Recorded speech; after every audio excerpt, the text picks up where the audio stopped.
Hello there everybody, my name is Bloomer Brown and welcome to episode 7 of KSP Retrograde, where today we join up once again with Valentina Kerman, who is still in low lunar orbit conducting her visual surveys of the various biomes as she passes over them. And yes, we are still having to deal with the problem of her being kicked off into space whenever she goes on EVA,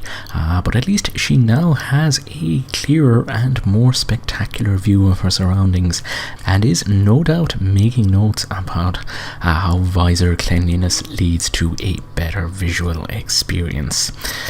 Little does she know, of course, that her entire universe has been transferred to my slightly more powerful operating system, and while this does give us better frame rates and better graphics, it does tend to lead to quite a bit of crashing, which I will discuss a little more later on.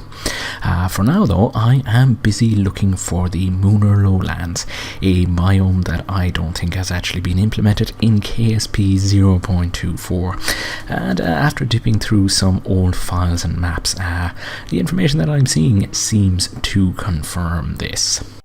Now, while scanning over the map of the moon that we have, looking for pastures new to conduct some science, the eagle-eyed among you may have noticed that there is a second object at the very edge of the northeast crater. I'm not entirely sure what the name of all of these craters is, but that is of course because back before I upgraded my hardware, I had an attempt at landing Moonlab 1 on the surface, an attempt that was met with some measure of success, as we will see moving on through this piece of footage.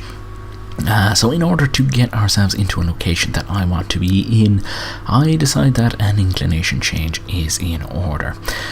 So we just set up a basic maneuver, and once the time has come, we light the engine and bring ourselves sort of over the northern edge of that crater, and 180 degrees before we get over the landing site, I perform a little burn that'll bring my periapsis down to something that is reasonable, sort of move it a little bit forward of my intended landing site in order to account for the rotation of the moon. And speaking of rotation, as you can see, this footage is slightly accelerated to about 6 times what I was looking at, and even at that level of time acceleration, Moonlab 1 could be said to be not the most maneuverable of spacecraft. I am relying entirely on the torque provided by the Probodobodyne Octo in order to control the attitude of this spacecraft, and well, it's not as good as if I had put an RCS system on this, and yeah, not having attitude control, or at least not having very responsive attitude control, is a less than desirable feature in something that you intend to soft land on a body.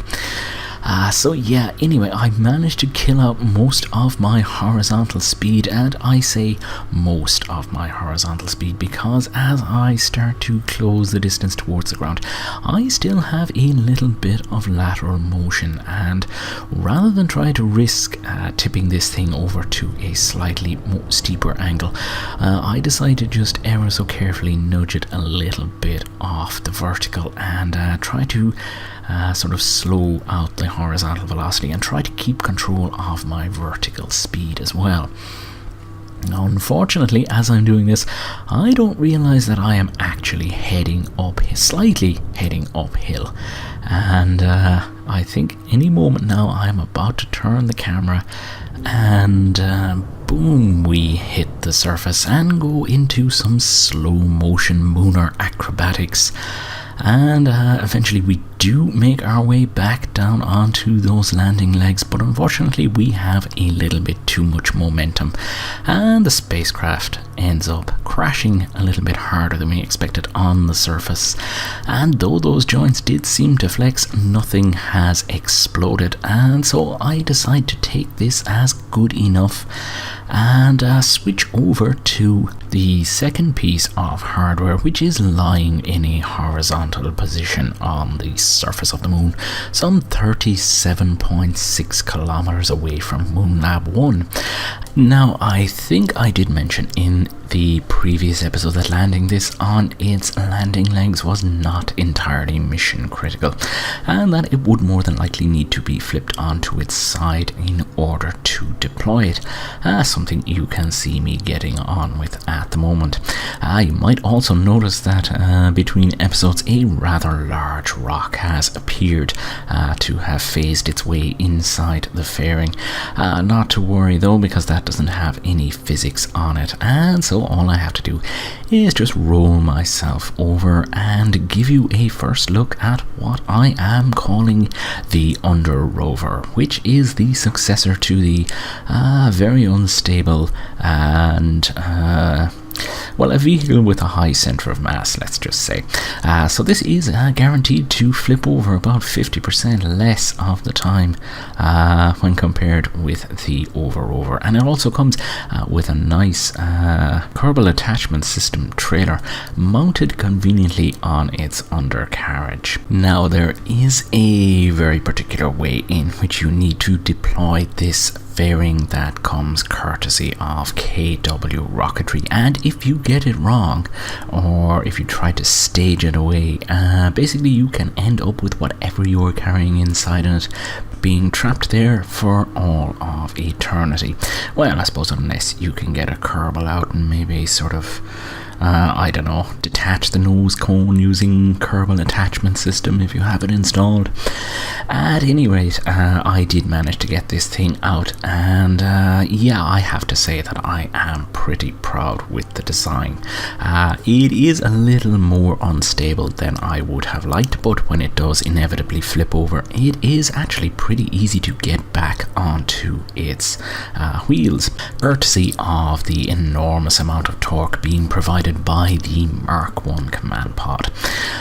So since we do have our science rover out on the surface, it is time to do a little bit of science, and unfortunately I do not have a transmitter on this, and so I'm going to have to wait until such time as the Kerbals arrive and unload the science and carry it manually back to the surface of Kerbal.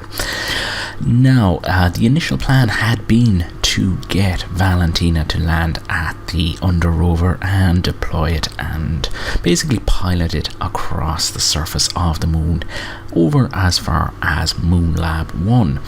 The problem with that though is one of scheduling, and I would like to maximize the time I am able to spend gathering science on the surface of the moon once the rest of the crew arrive. I am planning to have them land at Moon Lab 1 around dawn and basically work for the 3-ish days that the sun is shining on this side of the moon.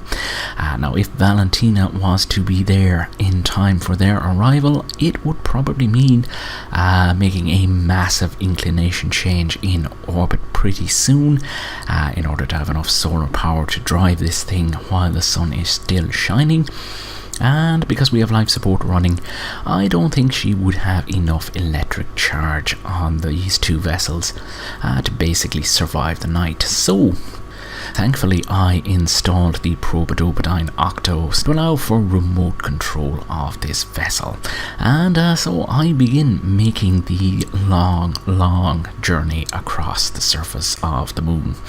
Now, don't get me wrong, I was, of course, looking forward to a little bit of long driving over the surface of the moon. It's something that I actually kind of enjoy, and that's why I decided to deploy a rover. One thing I was not anticipating, however, was the sheer number of crashes that made this entire process absolutely tedious. And by number of crashes, I'm talking about 10 crashes every half hour or so. So something had to be done. I could either try to continue as I was, basically losing a lot of footage every time the game crashed,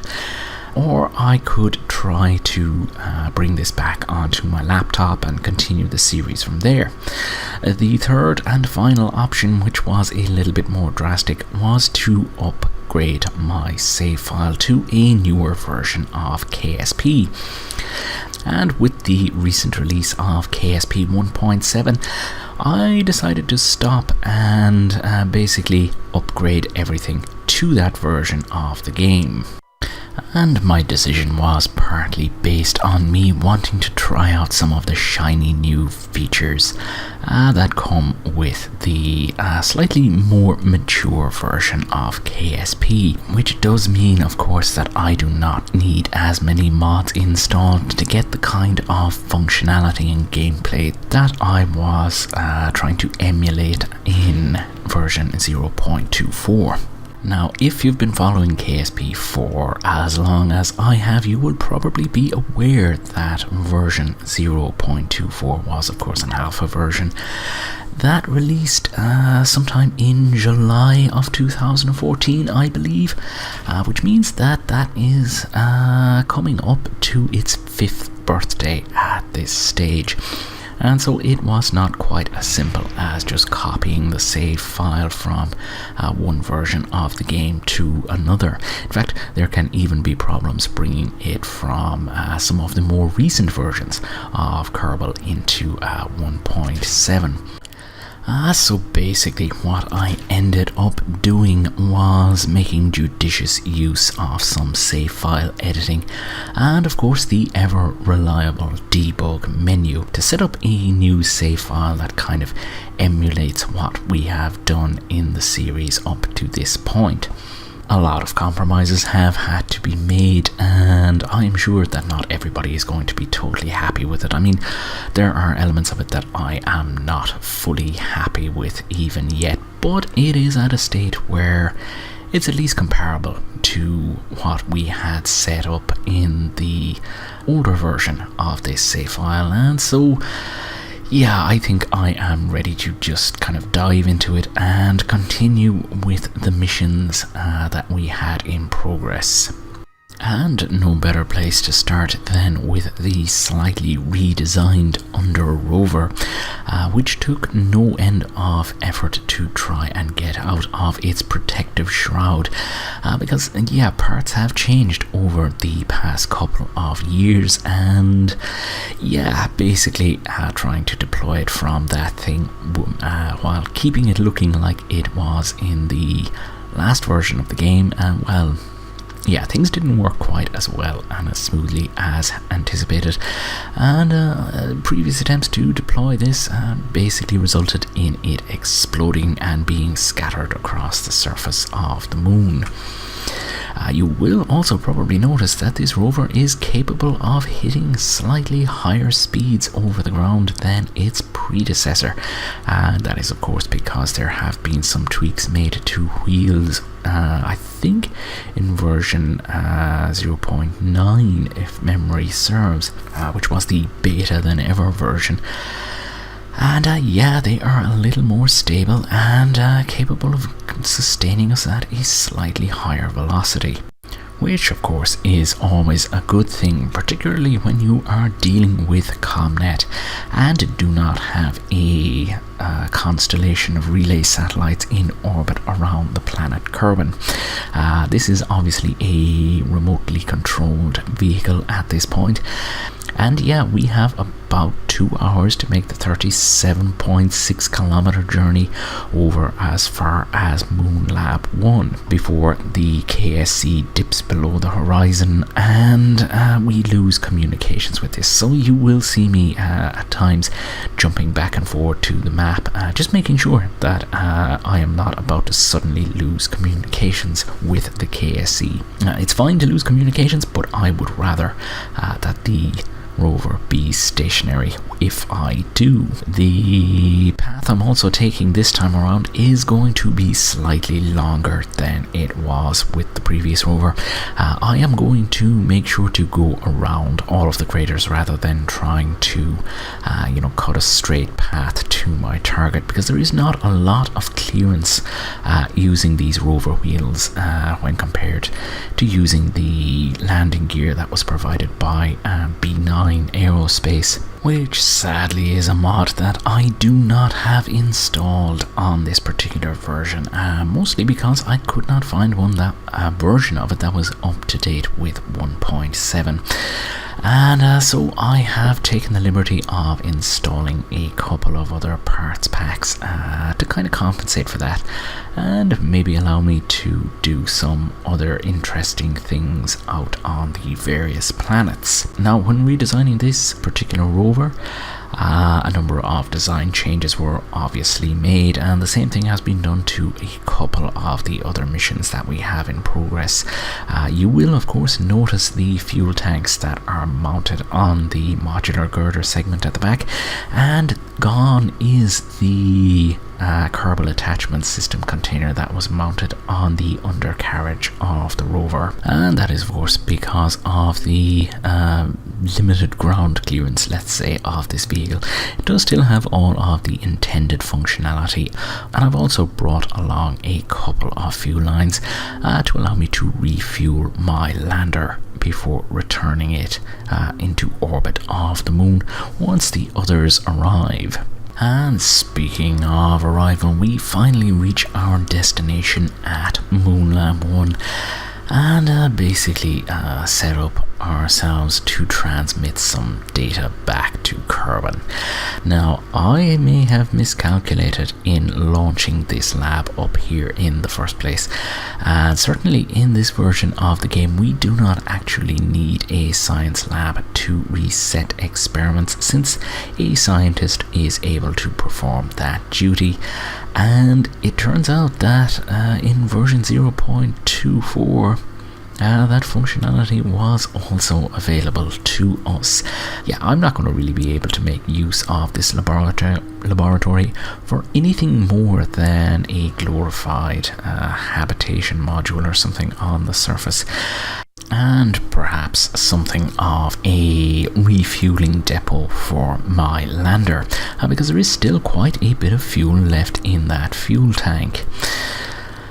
So yeah, I think it is time to try to transmit some of the science data back to Kerbal, since this time we do actually have an antenna on the rover itself.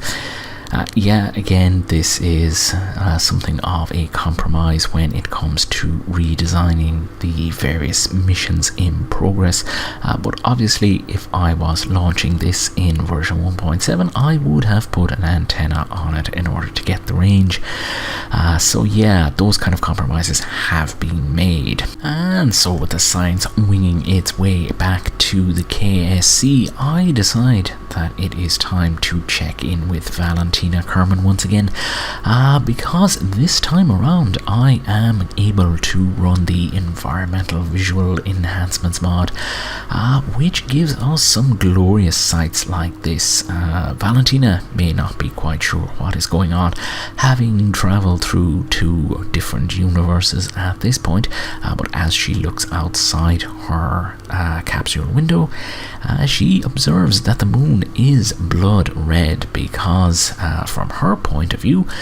there is something of a solar eclipse and all of the light is being bent through Kerbal's atmosphere and sort of stretched and pulled into the red spectrum.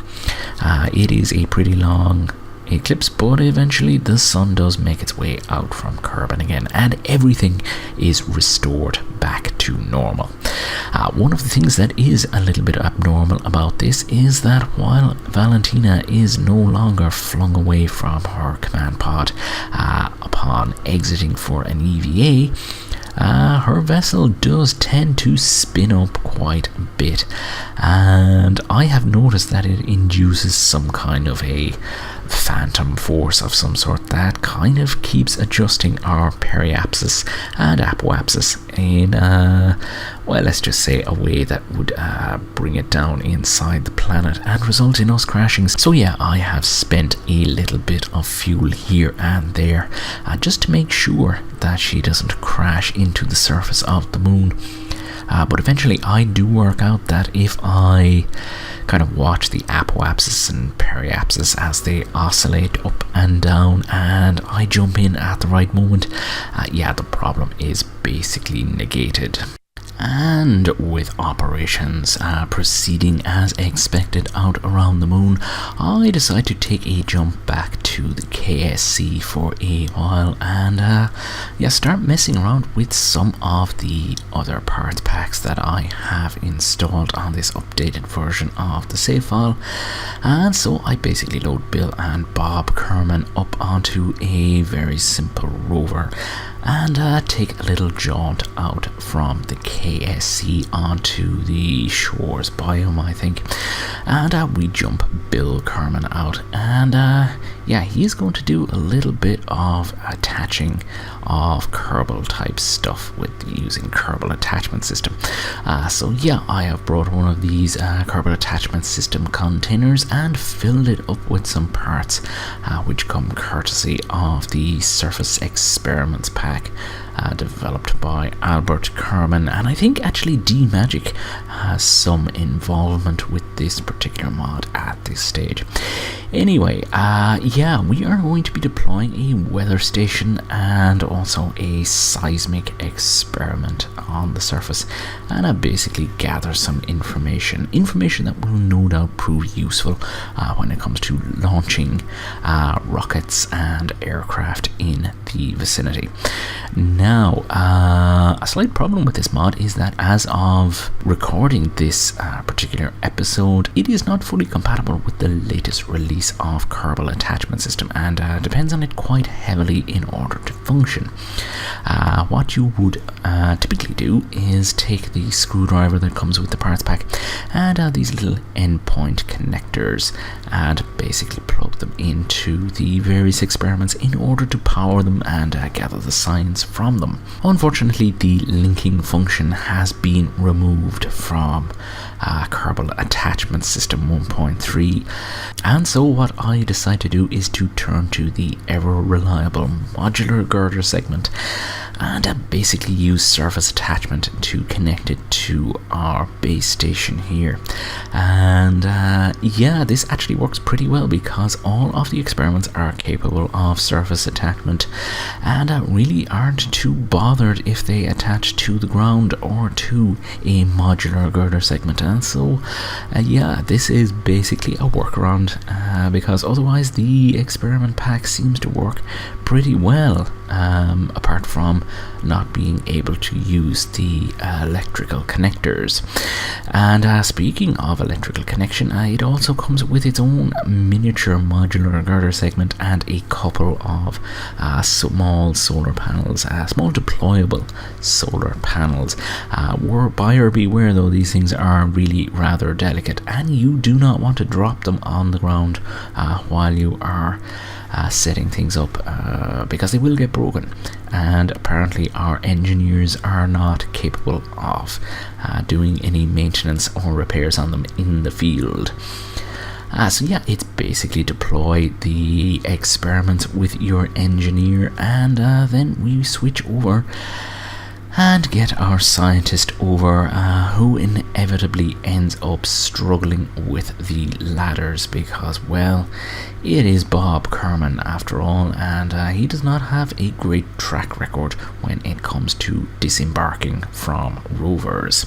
Now basically these experiments function much like the mobile laboratory, basically gathering science over time. So we get Bob to activate the base station and calibrate and then set the various experiments running. In this case all we've got is the weather station and a seismic experiment of some sort, so we'll get him to deploy those And yeah, it's going to take a couple of weeks for us to gather the scientific data from this, and I do think that these are actually biome specific. So once we've gathered data from the grasslands, I believe that we won't be able to gather any more, and yeah, we'll have to move on to pastures new. So depending on the success of this, I may be deploying a couple of more of these out around the various biomes on the planet Kerbal. There are also some space specific ones that operate in a vacuum, and I think with the upcoming lunar mission we will probably end up seeing some of these deployed on the surface of the moon as well. Other than that, taking a look, I have become a little bit worried that I may not have enough electric charge to keep this experiment running overnight, and so I'm probably going to have to run back to the KSC and get a couple of extra batteries and stick them onto the side using Kerbal attachment system. But I think that that is something I will end up doing in the next episode.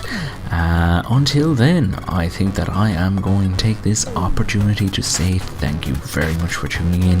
You have been watching Bloomer Brown on YouTube, and I will see you next time.